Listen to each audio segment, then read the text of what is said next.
Thank you for tuning in for another episode of Forgotten Gear Restorations. Tale as old as time. Or is it? Marshall JCM 2000 TSL100. This is not the conductive board issue. The player was going at it for about 30 minutes. When the thing shut down, there was a puff of smoke. When I received the amp, I noticed that the two power tubes that you just saw were kaput. Very obvious.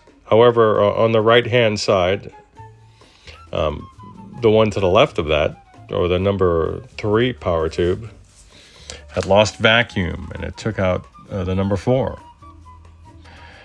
In a very spectacular manner, the 1 ohm bias sense resistor literally detonated in the most spectacular end-of-life event that I've ever seen.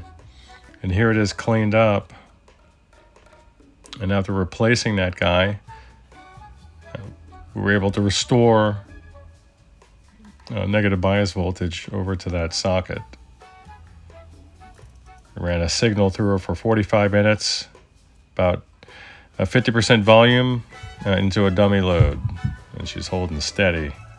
So it looks like she's ready to get back out into the world. Bye.